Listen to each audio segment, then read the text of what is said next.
Hello and welcome to the NDTV Dialogues, a conversation of ideas. Today I'm discussing ideas with three very special people. I'm joined by Narayana Murthy, the father of Indian IT. I'm joined by Sudha Murty, somebody who's an icon in her own right.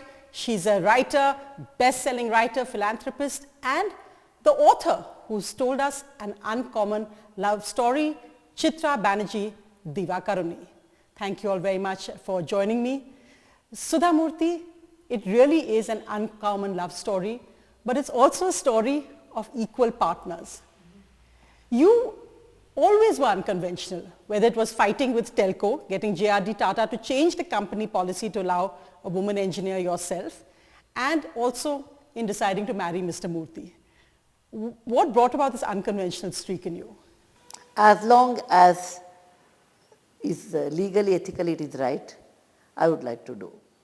And this was my nature from the beginning, joining engineering college or writing to JRD Tata and believing what is right and doing that, that is my nature. You were a young girl from Hubli in Karnataka, yet you wrote to JRD and you managed to convince the interview board because you were also selected on merit. Tell us about that. Well, I was a young girl and I wanted to go abroad and do my PhD, and I was in the Indian Institute of Science, popularly known as the Tata Institute. It was established by Jamshedji Tata in the year 1896. I thought J.R.D. Tata, once in a year, he used to come for a Founders' Day from a distance. So in the month of April in 1974, I saw an advertisement that young bride engineers are needed for Telco Pune / Jamshedpur. Lady students need not apply, giving the all pay scales, etc. I was not very keen to apply also, but I saw this is something wrong. Lady students need not apply. I wanted to go abroad and do my PhD, but I said, no, I must tell them that is not correct. So I took a postcard and wrote whom I should address. Actually, I did not know who was the chairman of Telco. It was Sumant Mulgaonkar. I did not know. I said, it's a Tata, no? It should be JRD Tata.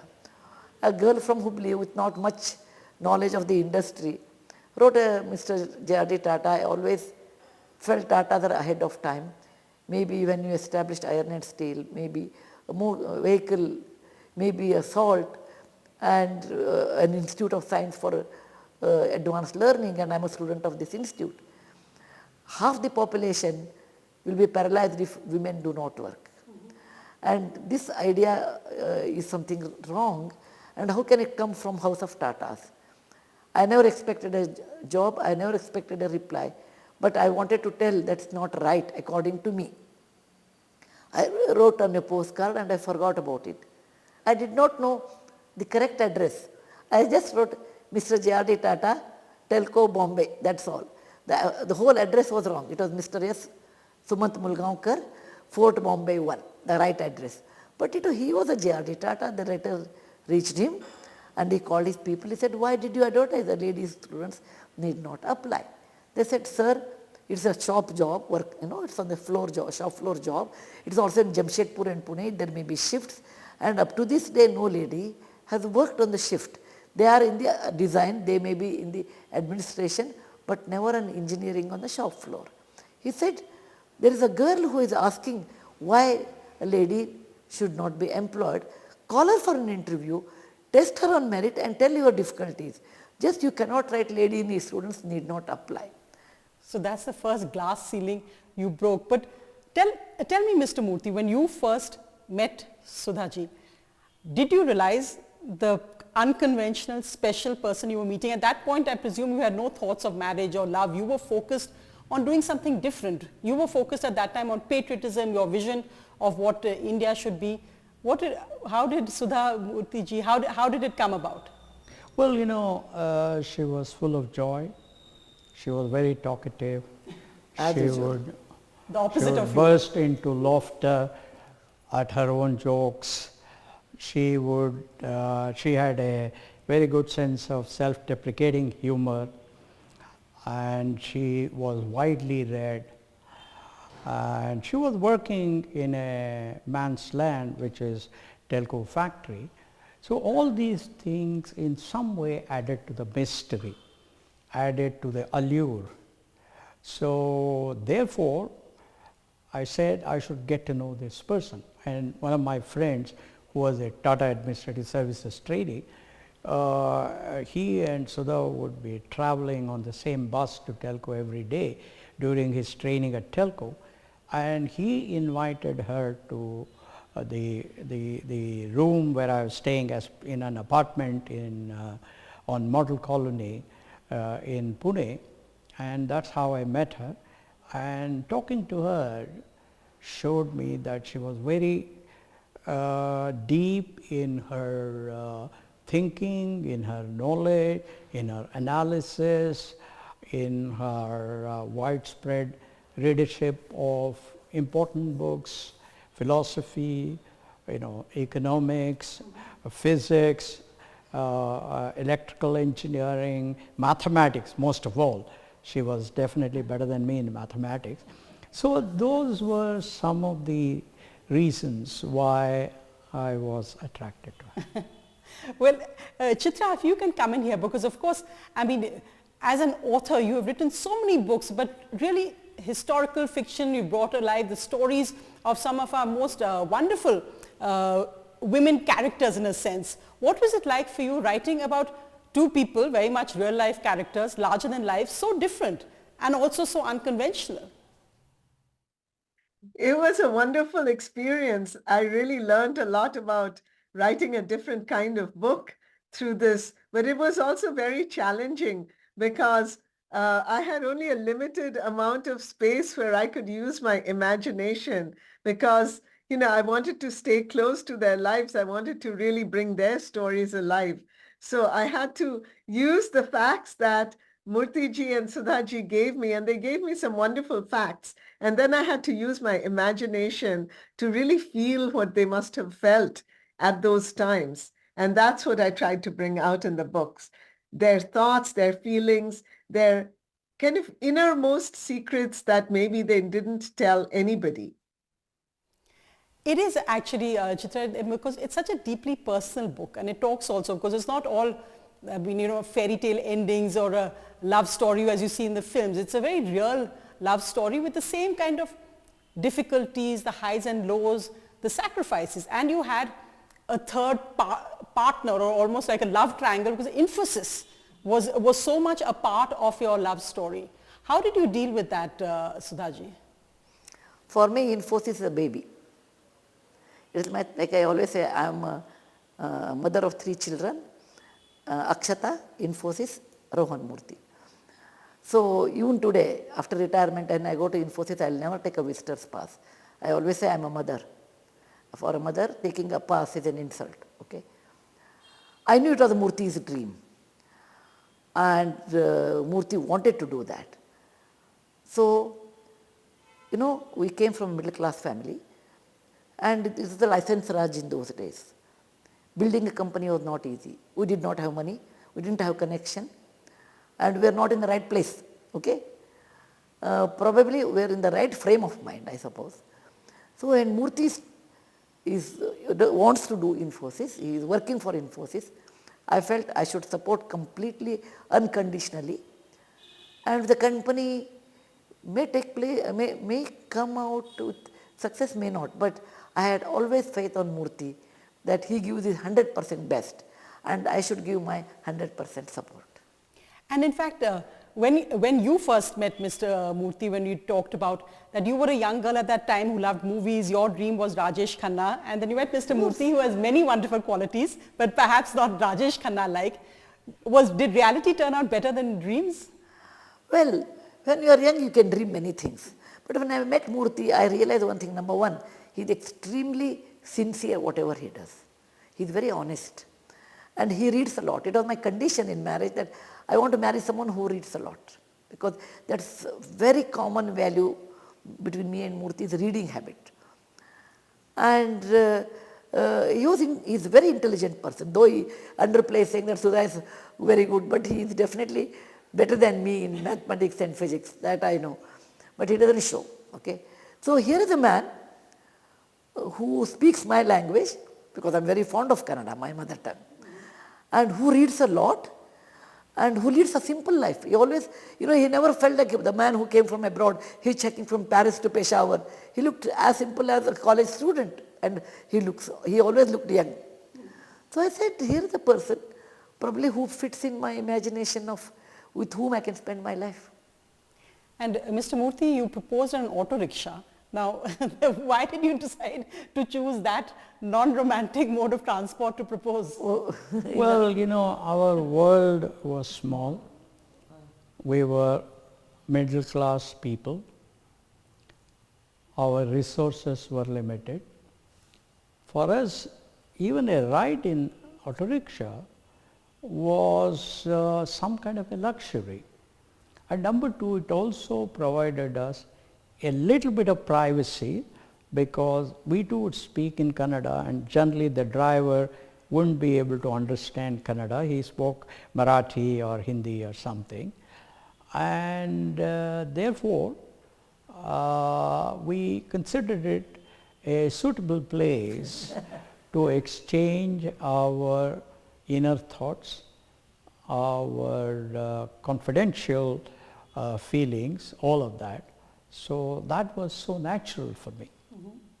And Chitra, to bring you in on that, because not just the story of two people, it was also really, when I was reading it, the rise of Infosys and the rise of India's IT industry. And also when we read it today, you're tracking really from the license Raj to the initial years of liberalization and where we've reached today. So did you see it also more as a social commentary? It's a world that existed, which comes alive so vibrantly today. Yes, it's definitely the story of a nation in flux. It is, and that's what makes Murthyji's story and Sudhaji's story so interesting and so timely, because people have forgotten those early days. And it's important for us to remember our history and to remember how people struggled in the beginning to create the wonderful entrepreneurial culture that we have in India, and what kinds of sacrifice it took, and the human cost. I think the human cost of entrepreneurship was very high at that point. And because of things that Mr. Murthy and the other founders of Infosys, because of the troubles they went through and the sacrifices that the wives like Sudhaji made at that point, it has made things much easier now. That success was built on the backs of these early pioneers. And I do want readers of the book to understand that, to appreciate that, and also maybe to gain some, some encouragement from that when their lives seem to be going difficultly. In fact, Mr. Murthy, I just wanted to quote some bits of the book when your struggle started. You first were very influenced by Nehruvian socialism. You then had a vision of compassionate capitalism. That was the model you wanted to promote of business. And at that time, businessmen were seen as crooks. Things like getting a phone connection, you had to go to the post office to get phone calls from the United States, which was a key you wanted to develop there. And the various obstacles that went on there, whether it was sitting in the corridors in Delhi trying to get permissions, and the one thing you said was that you will never pay a bribe. When you look back today, what do you think was the most difficult for you, and what do you think really put Infosys on its path? Well, I think we are all products of our own culture. What is culture? Culture is what brings you joy, what makes you sad, what pushes you to strive towards the best. All these are how you spend your time, with whom you spend your time, all of that. So basically, I think we were brought up, all my colleagues too, we were brought up in a culture of honesty, decency, courtesy, fighting for what is right, not giving in to bribery, all of that. They were all part of our DNA. Therefore, we didn't see any alternative. we said that this is the way it is. In fact, as is mentioned in the book, we could not get to import a second-hand Magnuson computer, which was promised by our customer then, if we got a telephone connection. We lost it. We didn't do that. Now, that we simply accepted it as our fate. By and large, those days, when the then communication minister, Mr. Stephens, he said in the parliament that a telephone is a luxury, is not a fundamental right or something like that. And he even said, look, even the telephone doesn't work even in the PM Mrs. Indira Gandhi's house. Why are you people complaining? That was the mindset those days. So we were all brought up on the staple diet of small dreams, small vision, all of that. But I just wanted to bring that especially because you had made integrity such a key principle of your business philosophy. When you were called crooks, how did you react to that? And when you look today, because of course we had liberalization in 1991, which you both talk at that time and say this finally the words is what we want to hear businessmen. And now we are seeing in 2024 this whole focus on entrepreneurs, startup founders, creating jobs. So it's come full circle. How do you see that in your lifetime, that going from there to today? What would you see have been the big changes? Well, as you know, liberalization brought us a few aids. One, it removed licensing in high tech. Otherwise, we had to go to Delhi 50 times, sit there for hours to get license to import a $50,000 computer. That's one. How many hours did you used to spend in those corridors? Oh, you would be made to wait about 2.5 hours before the officer even saw you, because that was the way they showed their power. Mm-hmm. The second thing that liberalization did was they brought in current account convertibility.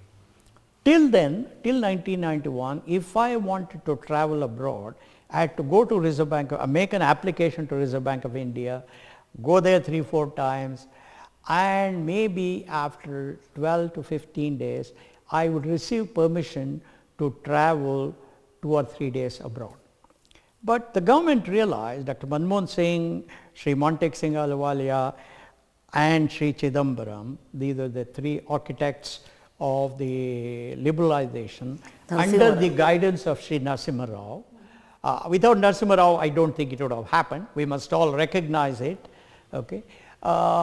They realized, Dr. Manmohan Singh realized that not having current account convertibility is not going to help India to increase its export and improve its balance of payments position. So they brought in current account convertibility. The third thing they did was, there was an officer called Controller of Capital Issues who sat in Delhi, who had no idea what stock markets were, and he was the one who was supposed to decide at what price you would go, you would have your IPO.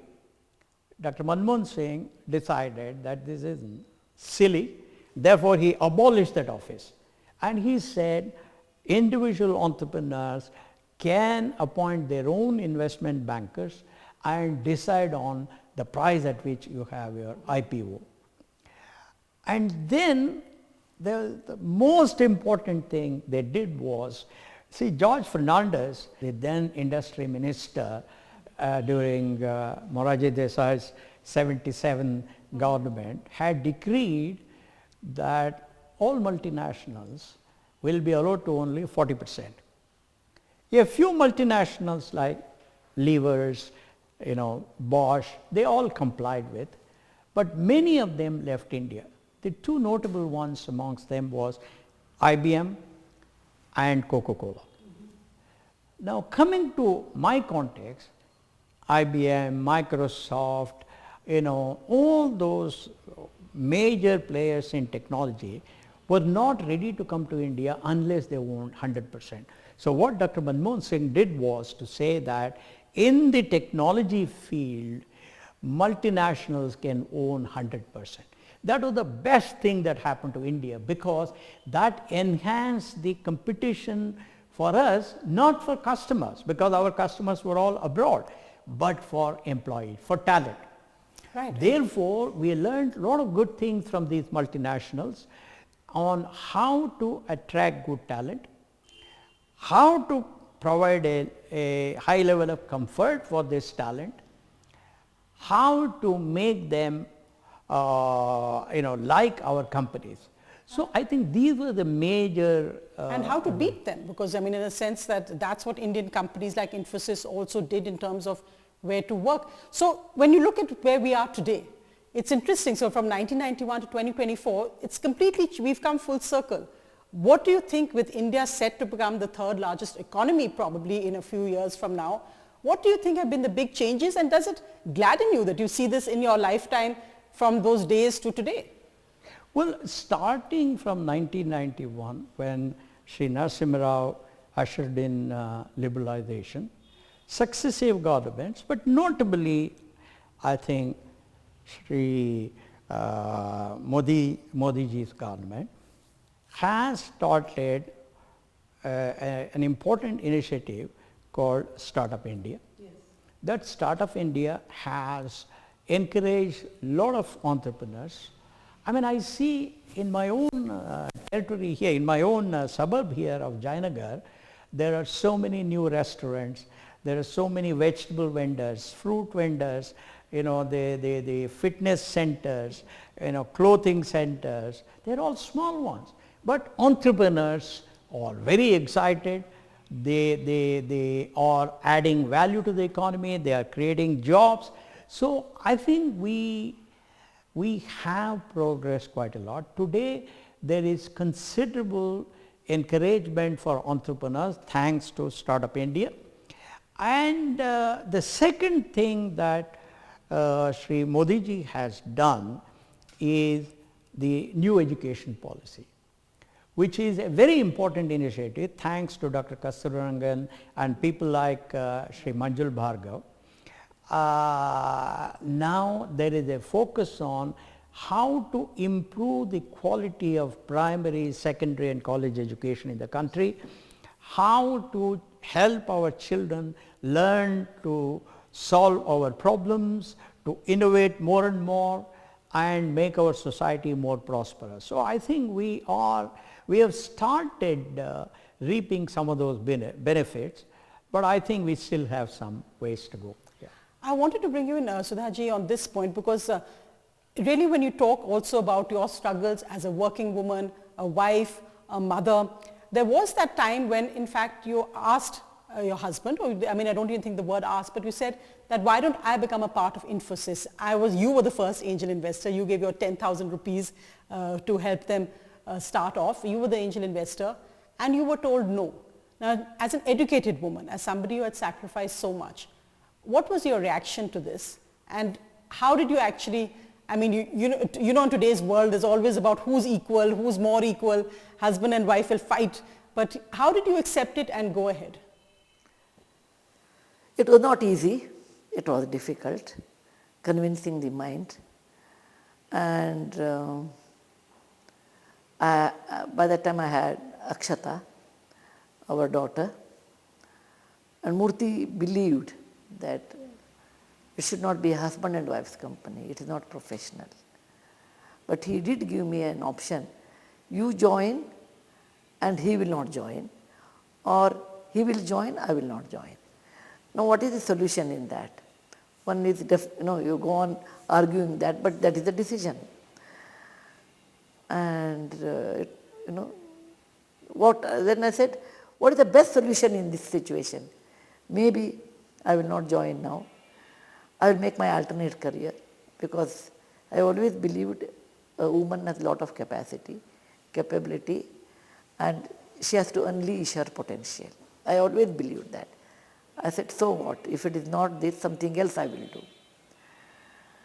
And it took some years for me to accept that. It is not like immediately, it is not like a switch, But now I feel I did not join, that is fine, because it was one window was closed but other doors were open.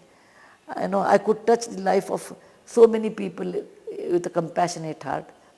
Otherwise I would have retired as one of the directors of Infosys, probably, technical director. You're now India's best, highest selling author, woman author, so I think really many doors opened.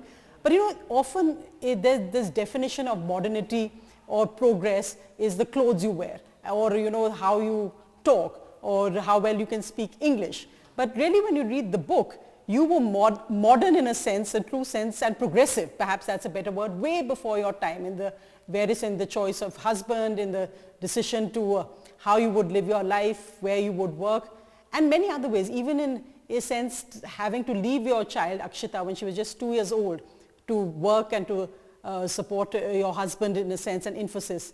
What for you is progressive? Not 2 years old, 90 days old. Yeah. 90 days old? Yeah. We left. Even more difficult. More difficult. Murthy started in Infosys, and between two of us, one has to bring the bread to the table. And I was not certain how things will be there. And we were in Bombay, I did not have any support. So I took Akshata, 90 days old. I did not even know that I had to buy a ticket for a baby. When in those days I got into the plane, they said, where is the ticket for a baby? I said, I have not bought. They said, you have to buy a ticket for a baby. So I bought a ticket for a 20 rupees ticket. I still have that. And my parents came to the airport, and I told my 56 years old mother and my 32 years old sister that today onwards you should be her mothers. And it was a very difficult decision for me to leave her, though they are my parents, leaving a child, but that was needed. All youngsters should understand, when you want to achieve something, when you want to do something, you will have a lot of challenges. Instead of cribbing, given set of difficulties and given set of circumstances, what is the best way I can do? What is the best way? What is the best solution? For me, I felt it is better that child will grow up with grandparents, with a medical care. My dad was a doctor, my sister is a doctor. Than leaving the baby with someone whom I do not know and travel, depending on my work. How can I do that? So, you have to, when it comes to taking a solution, making a solution, it is hard, but you have to make it. I always say, Infosys was not built in a day, not with a magic wand. It is a sweat, sacrifice, separation, and many more things. But when you build a company, when you build an empire, when you do most difficult things, it requires most difficult challenges. When you do most difficult things in life, because the challenges are very high. Mm-hmm. Do you regret it now, Mr. Murthy? So often it's expected that the woman takes the sacrifices, but when you look back now, the fact that Akshita at some point called you a bonus father, or told her mother that you're the CEO of a company where the CEO is never here. In all the controversies about how many hours you should work, I won't get into that. But do you think personally that you lost out on one part of fatherhood because you were so busy setting up Infosys? Mahatma Gandhi has been my hero. Jawaharlal Nehru was my hero. Those people did much bigger sacrifice. Who are we? What we are doing is speedily. Yes, it is true that I was away from my children. It's true I was away from my wife, life partner, all of that. But if you want to do something worthwhile, then it is always necessary to prioritize as your number one objective and then keep other objectives below that. Therefore, it is inevitable that any person who has aspired to do something worthwhile, in my case conducting an experiment to prove that entrepreneurship is the best way to create more jobs and more prosperous India. When you have such an objective, it is inevitable that you have to make sacrifices. In my case, my wife brought up our children extremely well.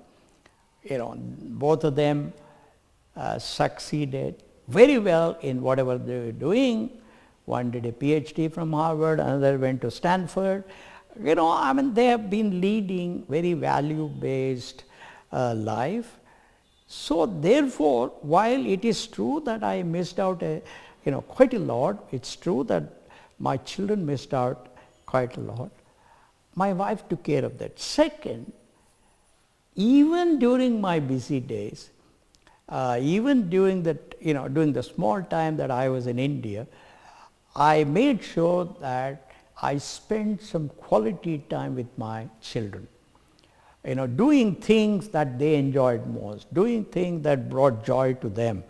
So therefore, as somebody who has always believed that quality is more important than just quantity, I do rationalize that these are all inevitable things, and if you want to do something aspirational, then you must be ready to compromise on some of these things.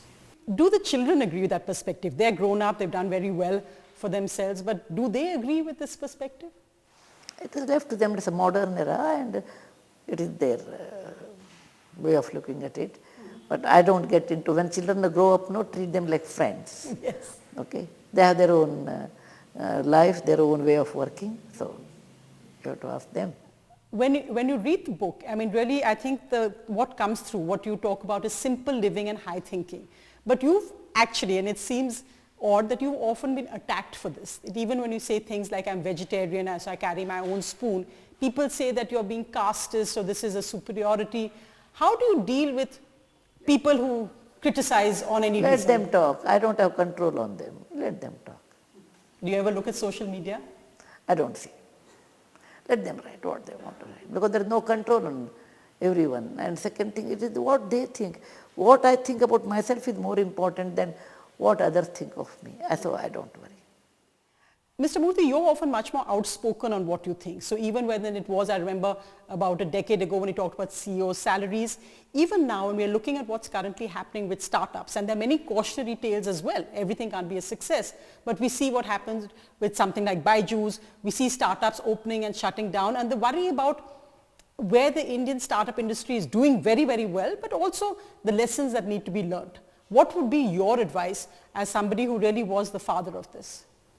I think capitalism is new to India. Therefore, we, the evangelists of capitalism, have a huge responsibility to conduct ourselves in a way that the large part of the Indian community, Indian population, understands, appreciates, empathizes and sympathizes with our struggle, our crusade to enhance the prosperity of India using capitalism as an instrument, which is entrepreneurship in a free market. But as leaders or as evangelists of capitalism, we have to ensure that we lead as simple a life as possible. We have to ensure that there is a limit on the greed that we demonstrate. We ensure that there is a certain fairness in the compensation that we take with the lowest level employee. So these are all things that we have to accept it as given, as necessary in an environment in India where capitalism is still new and is viewed with a lot of suspicion. That's my view. In fact, in the book also you talk about that whole, when you said very clearly that for you cleaning your own toilets wasn't something which was a matter of principle again. Now again, when you have young children growing up, it's hard perhaps to convince them or to teach them to follow the same principles, especially when they're teenagers and asking questions. How did you keep that going, or that conversation, especially when it came to something which in India is still seen as taboo, of cleaning your own toilets in many families and especially in many rich families? No, I think children are very curious. They have lots of questions. They observe and derive inference. So therefore, when they ask me those questions, I would explain to them gently and affectionately that these are the best ways of respecting other people, because in our society there was always a feeling that those who clean toilets are less than you. Therefore, I would tell them that, look, nobody is less than us. It so happens that we have been put into a very advantageous situation by God. So we cannot take that as our right, we cannot take it with a sense of arrogance, and therefore, to the extent possible, we should try and do things that will give us a sense that we are trying to be as fair to the society as possible. They would understand. Both the children understood very well. They were very curious, bright and inquisitive children, absolutely. You've written about, Chitra has written about how Rohan used to have many more questions. So for instance, he liked eating, if he wanted to go to a restaurant for his birthday, and you tried to explain to him, at that time Infosys was doing well, but you tried to explain to him on how the money should be used. Tell us about that. I always told children, I used to take them take them to my work and see how other people live. So I told Rohan once, we were working in a tribal area. I said, look at those children.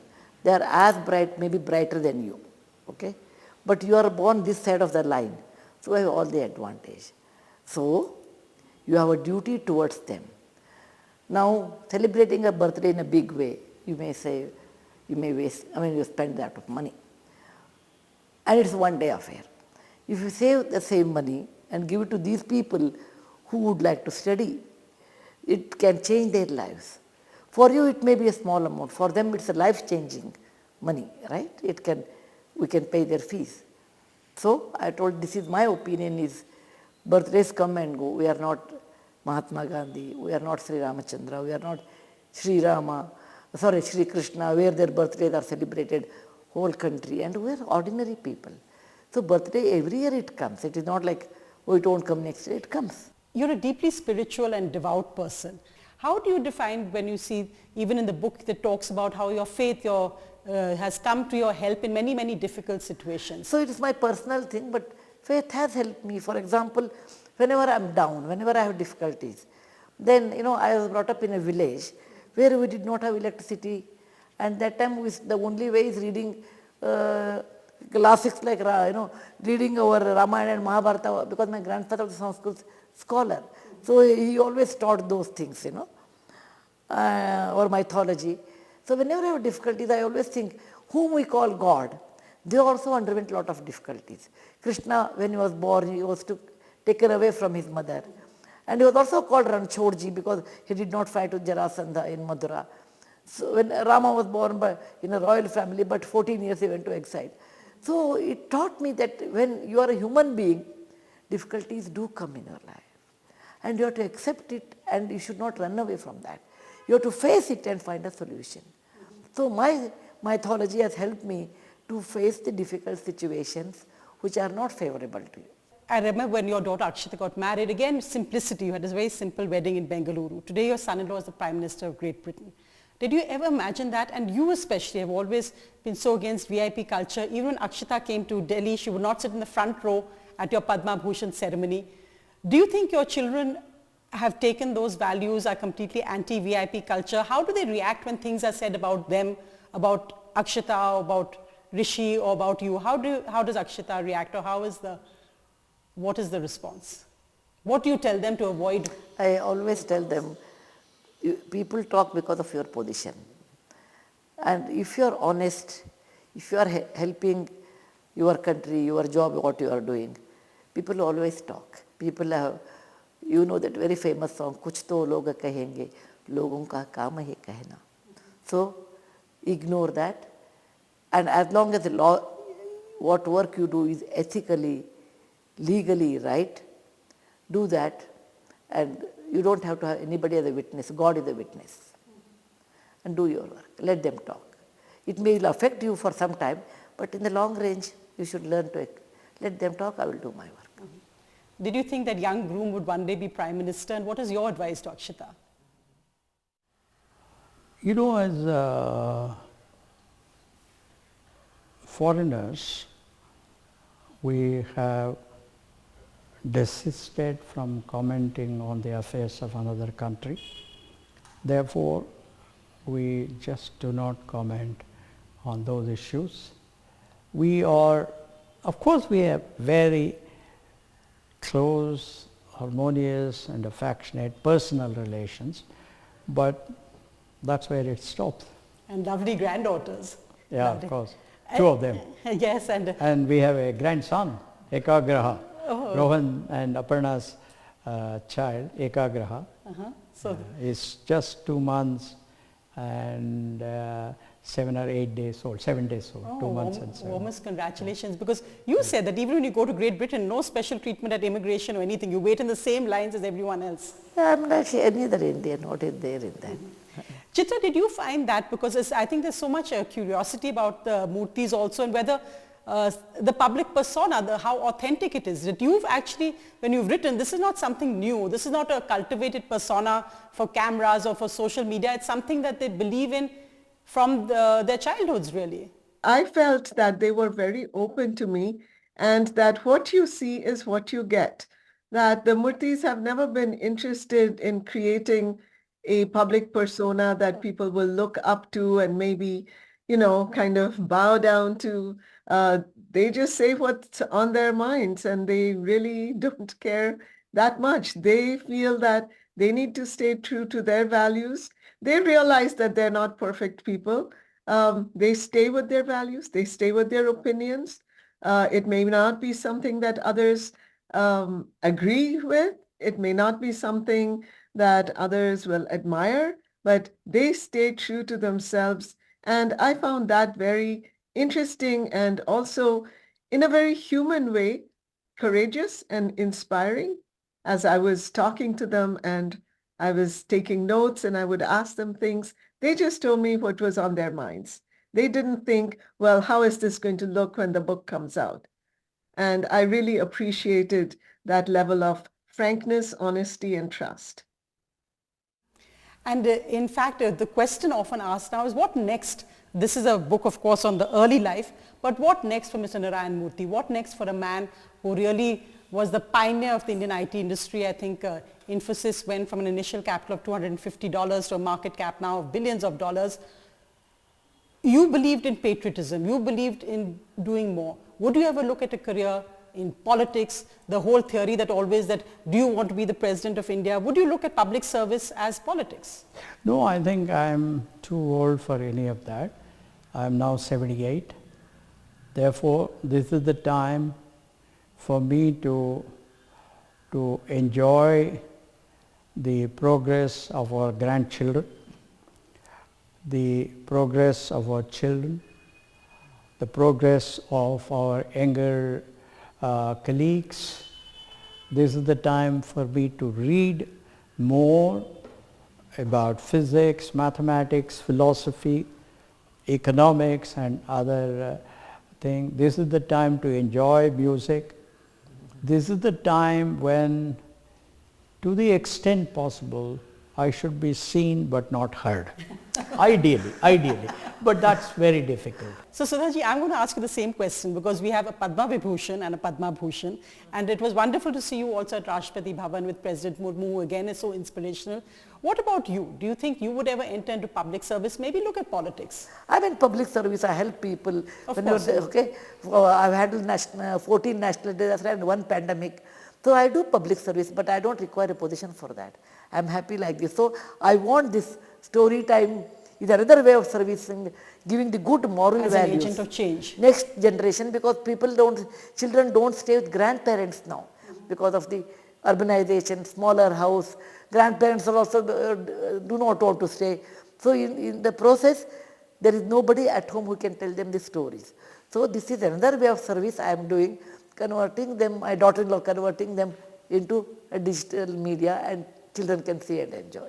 And India, of course, is celebrating its Republic Day again. What, as you look, and again I'm saying, Mr. Murthy, because you've really seen a whole trajectory of India, the whole changes that are coming around, and also in the sense that India geopolitically also in a very different position than it was perhaps when you started off as a young man.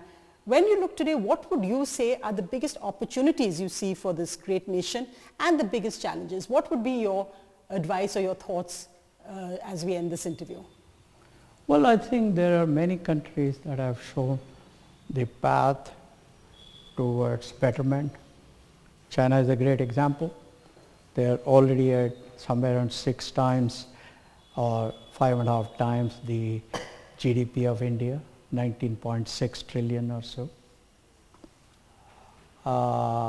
Singapore has done a very good job. They per capita GDP is higher than the US. There are countries like Malaysia, Thailand, etc., which have become middle income countries. So I think the path to betterment is very clear.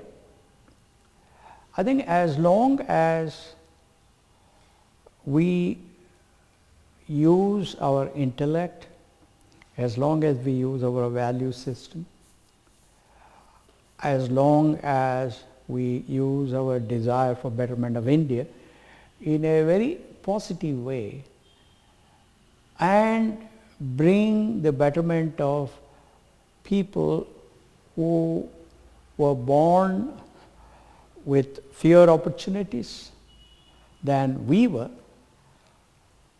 I think that's the best that we can all do, and that's the best that I would hope for the country, that every Indian who has had that opportunity to progress should think of those who have not had and in a very positive way contribute to it. Mr. Murthy, your biggest achievement and biggest regret? Well, I don't know whether I have to say it's my achievement.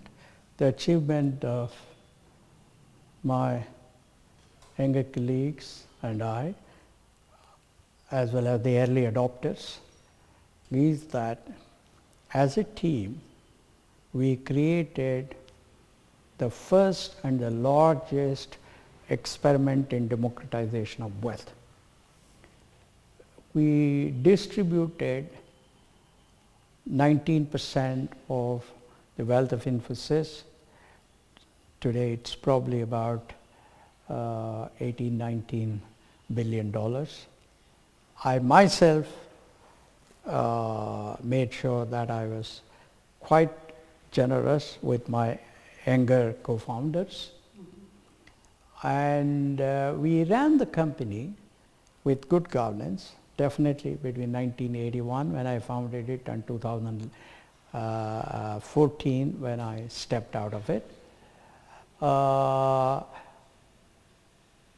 We also worked very hard to demonstrate that even Indians can aspire to a certain level of excellence amongst the Committee of Nations. I think in some way these are some of the things that we did together as a team. Some way I could have spent more time with my children. But again, as I told you earlier, life is all about prioritizing. Life is all about using your time for what you think has the best multiplier. So therefore, yeah, I could have spent more time with family, with my wife, with my children. That's what I would say. Well, it's never too late for that, so it really has been wonderful. But they don't have time now. For us, that's the problem. That's the cycle of life, I know really. But it has been wonderful to read this book, and I think it really gave me an insight into two, as I said, equal partners. Thank you very much, Sudha Murty and Narayana Murthy, and Chitra Banerjee Divakaruni for bringing us this wonderful insight. Thank you. Thank you.